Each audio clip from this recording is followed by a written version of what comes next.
नमस्कार, बहुत स्वागत है आप सभी का। आप देख रहे हैं टोटल न्यूज, आपके साथ मैं हूं पंकज रौतेला। लोकसभा चुनाव 2024 का दूसरा चरण मतदान इस वक्त हो रहा है। दूसरे चरण का मुकाबला चल रहा है। दूसरे चरण में कई दिग्गज नेता इस मुकाबले में चुनावी मैदान में हैं। गौतम बुद्ध नगर से बीजेपी उम्मीदवार महेश शर्मा ने मतदान किया है। पंडित धीरेन्द्र शास्त्री ने वोट डाला। उत्तर प्रदेश में 11.67% मतदान हुआ। लगातार सुबह से लोग मताधिकार का इस्तेमाल करने के लिए अपने घरों से बाहर निकल रहे हैं, मतदान करने के लिए मतदान केंद्रों तक पहुंच रहे हैं। आपको बता दें कि 8 लोकसभा सीटें उत्तर प्रदेश की, पश्चिमी उत्तर प्रदेश की, जहां पर आज वोटिंग हो रही है। दूसरे चरण में 13 राज्यों की 88 सीटों पर वोटिंग हो रही है, जिसमें असम, बिहार, छत्तीसगढ़, कर्नाटक, केरल, मध्य प्रदेश, महाराष्ट्र, मणिपुर, राजस्थान, त्रिपुरा, उत्तर प्रदेश, पश्चिम बंगाल और जम्मू कश्मीर शामिल है। আজকে তো 6:30টার সময় লোক তো লম্বা লাইন। গরম কেমন? গরম আছে ঠিক। কি ব্যবস্থা করছে? এটা তো গেছি না তো ভিতরে কেমনে জানো। মানে ফায়ার লিগে ব্যবস্থা করছে। কষ্ট করতো কিন্তু हमने साथ तो दूसरे चरण का रण चल रहा है इस वक्त और तमाम दिग्गज नेता चुनावी मैदान में हैं। आपको बता दें कि वायनाड सीट पर ही आज वोटिंग हो रही है। राहुल गांधी यहां से कांग्रेस की तरफ से उम्मीदवार हैं। आपको बता दें कि मथुरा में वोटिंग हो रही है। हेमा मालिनी बीजेपी की तरफ से उम्मीदवार हैं और राम मंदिर के नाम पर खूब सियासत हुई और उसके बाद अब राम का किरदार निभाने वाले मेरठ से अरुण गोविल चुनावी मैदान में बीजेपी की तरफ से हैं। पूर्णिया में आज मतदान हो रहा है। बिहार के पूर्णिया सीट से पप्पू यादव निर्दलीय चुनावी मैदान में हैं। पप्पू कांग्रेस से टिकट के दावेदार थे, लेकिन इस सीट से आरजेडी ने उम्मीदवार उतार दिया, तो अब निर्दलीय चुनावी मैदान में हैं। महेश शर्मा ने मताधिकार का इस्तेमाल किया है। गौतम बुद्ध नगर से बीजेपी के उम्मीदवार हैं। तस्वीरों के जरिए आप देख सकते हैं दूसरे चरण का रण। 13 राज्य, 88 लोकसभा सीटों पर मतदान। असम, बिहार, छत्तीसगढ़, कर्नाटक, केरल समेत मध्य प्रदेश, महाराष्ट्र, मणिपुर, राजस्थान, त्रिपुरा और उत्तर प्रदेश की तस्वीर इस वक्त आप देख रहे हैं। पश्चिम बंगाल और जम्मू कश्मीर में भी मतदान हो रहा है। आपको बता दें कि असम की 5 और बिहार की 5, छत्तीसगढ़ की 3 सीटों पर मतदान हो रहा है। कर्नाटक की 14 सीटें हैं, केरल की 20 सीटें हैं जहां पर मतदान हो रहा है। मध्य प्रदेश की 60 सीटों पर वोट डाले जा रहे हैं। महाराष्ट्र की 8 सीटों पर वोट डाले जा रहे हैं। मणिपुर की 1 है। राजस्थान की 13 सीटें हैं। So I think I'm feeling privileged and pride also that I have voted for my Prime Minister Narendra Modi, and people of this nation has make up their mind that they'll be re-electing Prime Minister Narendra Modi the third time, and I think I'll request all other my citizens of this township that they should vote. They should feel pride in saying that my one vote has been casted for my Prime Minister Narendra Modi. My mother, she is 84 years, and my wife and my children, everybody has casted vote today over here. Yeah, I am very confident that my Prime Minister is going to do hat-trick. I'll also. Karanvir Kashyap जुड़ रहे हमारे साथ गाजियाबाद से phone के जरिए। करणवीर, अब 11 बजे का वक्त है, यानी कि लगभग मतदान का फीसदी भी पता लगने लग गया होगा। लोगों का रुझान मतदान के प्रति कैसा है वो भी पता लग रहा होगा।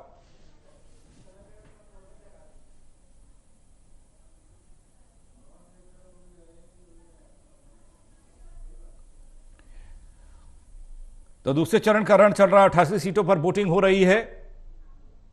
लगातार सुबह से ही मतदान करने के लिए लोग निकल रहे हैं, अपने घरों से बाहर पोलिंग बूथ तक पहुंच रहे हैं। दक्षिण में भी चुनाव हो रहा है। वायनाड सीट पर आज ही चुनाव हो रहा है, जहां से कांग्रेस की तरफ से राहुल गांधी उम्मीदवार हैं।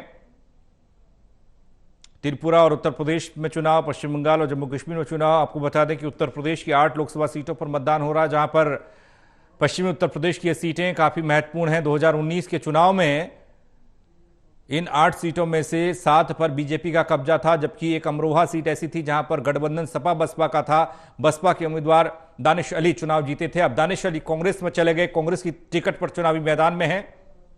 करणवीर कश्यप जुड़ रहे हैं गाजियाबाद से हमारे साथ, हमारे सहयोगी। करणवीर, किस तरह का रुझान देखने को मिल रहा है? कितना उत्साह? अब दिन जैसे आगे बढ़ रहा है तो मतदाता भी ज्यादा निकलकर पोलिंग बूथ तक पहुंच रहे होंगे। बिल्कुल देखिए, अभी तक जो रुख आया है सामने उसमें यह है कि जो शहरी मतदाता है वो कम, देहात के मतदाता की अपेक्षा कम वोटिंग बूथ पहुंच रहा है। जो शहर के इलाकों में है जो मत प्रतिशत है वो देहात की अपेक्षा कम हुआ है। दासना इलाका, मसूरी इलाका, इनमें काफी ज्यादा मतदान हो चुका है, लेकिन इसकी अपेक्षा अगर शहरी मतदाताओं की बात करें तो वहाँ उसकी अपेक्षा कम है। जो बुजुर्ग मतदाता है वो लगातार निकल रहे हैं, मत का प्रयोग कर रहे हैं। सुबह के वक्त, सुबह की पाली में सुबह सुबह सभी जो बुजुर्ग मतदाता थे बहुत ज्यादा संख्या में देखे गए। जो युवा मतदाता हैं, नए मतदाता हैं जो पहली बार अपने मत का इस्तेमाल कर रहे हैं, वो भी लगातार मत स्थल पर पहुंच रहे हैं, मत का प्रयोग कर रहे हैं। परिवार के साथ में सब लोग जा रहे हैं। जब उनसे मुद्दों की बात करते हैं कि किन मुद्दों को ध्यान में रख करके आप अपने मत का प्रयोग कर रहे हैं, तो उनका यही कहना है कि विकास के मुद्दों को लेकर के हम लोग मत का इस्तेमाल कर रहे हैं। जी कर्मवीर, गाजियाबाद को लेकर तमाम लोग जो वोट करने आ रहे हैं उनका विकास को लेकर मताधिकार का इस्तेमाल वो कर रहे हैं, विकास का मुद्दा है। और देश के लेवल पर तो ठीक है, देश के फलक पर ठीक है, लेकिन गाजियाबाद को लेकर थोड़ा सा मायूसी, थोड़ा सा नाराजगी सामने आ रही है और लगातार बीजेपी का गढ़ रहा गाजियाबाद। ऐसे में ये सवाल क्यों? अब बिल्कुल देखिए, गाजियाबाद लोकसभा सीट बीजेपी का गढ़ है और बिल्कुल इसको बीजेपी का भगवा किला भी कहा जाता है, क्योंकि लगातार पिछले 15 वर्षों से यहाँ बीजेपी का ही सांसद बनता आया है। सब उससे पहले जनरल वीके सिंह थे, 2 बार 10 साल तक वो रहे। उससे पहले जो राजनाथ सिंह है वो यहाँ से सांसद रहे, और उससे पहले 2004 में एक बार कांग्रेस का सांसद बना, लेकिन लगातार तब से लेकर आज तक बीजेपी का ही उम्मीदवार यहाँ जीतता हुआ आया है। हाल ही में इस चुनाव में जनरल वीके सिंह का टिकट काट देने के बाद बीजेपी में थोड़ी नाराजगी जरूर हुई, लेकिन धीरे धीरे कोशिश की बीजेपी ने उस नाराजगी को खत्म करने के लिए। अतुल गर्ग पर जो अभी प्रत्याशी है बीजेपी के, उन पर तमाम तरह के आरोप लगाए गए, जमीन हड़पने का आरोप लगाया गया, कई तरह के आरोप विपक्ष के द्वारा लगाए गए, लेकिन उस सब के बावजूद भी भारतीय जनता पार्टी बहुत मजबूत स्थिति में गाजियाबाद में रहती है, क्योंकि यहाँ पर इस लोकसभा चुनाव में 2024 के में 29,600,000 से ज्यादा वोट है, और जब 29 लाख का वोट मतदाता यहाँ है तो उस पर जो वोट होगा, जितनी भी परसेंटेज होगा, उस सब में सबसे ज्यादा वोट जो है शहरी इलाके में माना जाता है। और शहरी इलाके का जो मतदाता है वो विकास के नाम पर वोट दे रहा है, वो भाजपा और मोदी के नाम पर वोट दे रहा है। तो कहीं ना कहीं जो जीत की तरफ जो कह सकते हैं गाजियाबाद में, तो ऐसा रुख लग रहा है कि इस बार भी ये भाजपा के खाते में सीट जाएगी। लेकिन जो कांग्रेस के लोग हैं, जो अन्य गठबंधन से लोग हैं, वो सब कोशिश अपनी कर रहे हैं कि अधिक से अधिक डेंट बीजेपी को इस चुनाव में लगाया जा सके। जी चलिए, आपके पास हम वापस आएंगे। कर्मवीर, रिया राय भी हमारे साथ जुड़ रही हैं, गाजियाबाद में ही हैं। रिया, जिस पोलिंग बूथ पर आप हैं वहां पर किस तरह के रुझान देखने को मिल रहे हैं, किस तरीके से उत्साह देखने को मिल रहा है, कितना फीसदी मतदान अब तक हुआ है?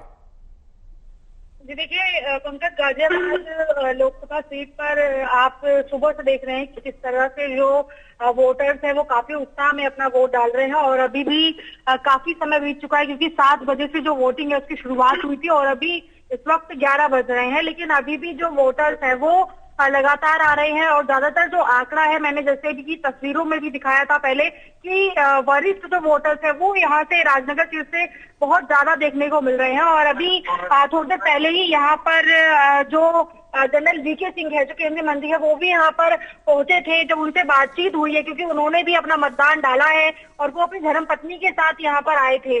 मतदान के बाद उनसे जब बातचीत हुई है तो उन्होंने सीधे तौर पर ये बताया है कि इस बार भारतीय जनता पार्टी ने जो 400 पार का लक्ष्य रखा है वो पूरा होगा। और गाजियाबाद की अगर बात करेंगे तो भारी बहुमत के साथ जो है वीके सिंह को पहले भी जो वोट है वो मिले हैं, लेकिन इस बार अतुल गर्ग को जहां पर पार्टी ने मौका दिया है, तो कहीं ना कहीं पर उनका ये कहना है कि उनको पूरी इस बात की संतुष्टि भी है, लेकिन इस वक्त चर्चा भी है कि उन्हें कोई जो दूसरा बड़ा संवैधानिक दर्जा है वो कहीं ना कहीं पर रिया, मिल सकता क्या है। वोटर्स मतदाता मुद्दों की बात कर रहे हैं, उनको पता है वो किस बेस पर वोट कर रहे हैं, उनका मकसद क्या है वोट करने का?